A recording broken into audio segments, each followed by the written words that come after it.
వెంకటేష్ బాబు అయితే ఒక రేంజ్ లో కనిపిస్తుండు. ఇన్ని సినిమాలు చూసింది ఒక ఎత్తు అయితే, ఈ సినిమాలో ఇంకొక రేంజ్ లో కనిపిస్తుంది అనుకో. అంటే ఒక యంగ్ బాయ్ లాగా ఈ ప్రముఖ వ్యక్తులు చాలా మంది ఉన్నారు, సినీ నటులు కానీ జూనియర్ ఆర్టిస్టులు కానీ వాళ్ళు ఉన్నారు. కానీ వెంకటేష్ చూడంగానే అసలు ఈయననేనా వెంకటేషేనా, వెంకటేష్ బాబేనా, లేకపోతే ఇంకెవరన్నా డూప్ ఏమైనా పెట్టారా అని అలా కనిపించకుండా ఒరిజినల్ గా రియాలిటీగా వెంకటేష్ బాబు అయితే కనిపిస్తున్నాడు. సినిమా మాత్రం ఒక రేంజ్ లో ఉంటుందని అనుకుంటున్నా. ఎందుకంటే మొత్తం గ్యాంగ్ స్టార్ లాగా ఇలా అన్ని చాలా ఉంది, డబ్బు గిబ్బు అన్ని చూస్తున్న పాపతోని ఇంకా చాలా విధంగా బాగా పెట్టిండు సినిమా. రాయలెన్స్ దగ్గర ఒక డైలాగ్ ఉంటది, అది కూడా హైలైట్ ఉంది. ఇంకా డైలాగ్ సినిమా ముందుకు సాగాలని నేను మనస్ఫూర్తిగా కోరుకుంటున్నా.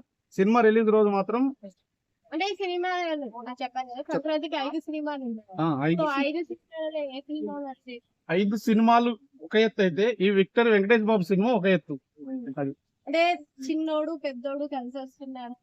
చిన్నోడు ముందు ఉంటాడా? మహేష్ బాబు చిన్నోడు బాబు క్రేజ్ చిన్నోడిదే, పెద్ద బాబు క్రేజ్.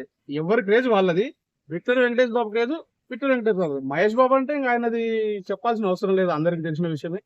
ఆయన ఫ్రెండ్స్ మహేష్ బాబు, ఆయనది కూడా బాగుంది. ఏది కుర్చీ మడత పెట్టి తెంగతా అనే సాంగ్ చాలా బాగుంది, బాగా అనిపించింది. ఎందుకంటే అది ఆ కుర్చీ మడత పెట్టిన తాతకు కూడా చాలా సంతోషంగా అనిపించిండొచ్చు అది రీల్ చూడగానే. కానీ ఆ సాంగ్ చూసిన నేను కూడా ట్రై చేసిన ఆ సాంగ్ కూడా.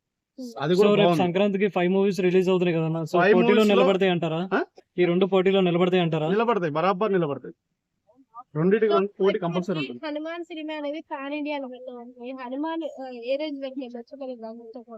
పాన్ ఇండియా అంటే మనకు తెలియదు, మనది ఇక్కడ లోకల్ వరకు మనది మనం చూసుకోవాలి. ఇప్పుడు మహేష్ బాబు సినిమా ఉంది, గుంటూరు కారం. ఇలాంటి సినిమాలు ఏవైనా వస్తే పోటీలు మాత్రం బరాబర్ ఉంటది. వెంకటేష్ కు మహేష్ బాబు సినిమాకి పోటీ. నా సామిరంగా నాకు తెలియదు, నాగార్జున అది కూడా బాగుంది. అల్లరి నరేష్ నాగార్జున కదా, అది కూడా చూసిన ట్రైలర్, అది కూడా బాగుంది. అల్లరి నరేష్ ఇద్దరు, నాగార్జున కూడా ఇంకా ఆయన గురించి చెప్పాల్సిన అవసరం లేదు, ఆయన కింగ్ మేకర్. భయ ఇన్ని పెద్ద సినిమాల మధ్య హనుమాన్ వస్తుంది కదా, దానికి థియేటర్లు ఇవ్వట్లేరు అంటున్నారు. థియేటర్లు ఎందుకు ఇయ్యరు? పెద్ద సినిమాలు ఎక్కువ ఉన్నాయి కదా అని చెప్పి వీటికి ఆల్రెడీ బుక్ అయిపోయినాయి, ఆపుకోండి అంటున్నారంట. అయితే థియేటర్లు ఇవ్వలేదంటే అది దానికి మనం ఏం చేయలేం కదా. సో ఓవరాల్ గా ఎక్స్పెక్టేషన్స్ ఎలా ఉండబోతున్నాయి అంటారు? ఎక్స్పెక్టేషన్ అంటే ఒకటి మహేష్ బాబుది, వెంకటేష్ బాబుది అయితే పోటీకి నడుస్తాయి మూవీస్, 2 మూవీస్. కలెక్షన్ దుమ్ము లేపుతుంది, కలెక్షన్ అయితే దుమ్ము లేపుతుంది. వెంకటేష్ బాబు అంటే ఫ్యామిలీకి సంబంధించిన వ్యక్తి, ఫ్యామిలీస్ ప్రతి ఒక్కరు వెళ్తారు. ఇంకోటి సంక్రాంతి అంటే ఇక పండగ కూడా ఆంధ్ర అందరికి అంగం ఉంటది. కాబట్టి వెంకటేష్ బాబు ఫ్యామిలీ మెంబర్ గా ముందు ఉంటాడు కాబట్టి కలెక్షన్ భారీ మెజార్టీతో వస్తుంది వెంకటేష్ బాబు అని నేను అనుకుంటున్నా. మహేష్ బాబు ఆయనకున్న క్రేజ్ ఆయనకు వస్తుంది, ఈయనకున్న ఏ సినిమా అయితే వదలరు. ఈ షో అయిపోయినాక ఆ షో కంపల్సరీ చూస్తారు. అది ఓకే.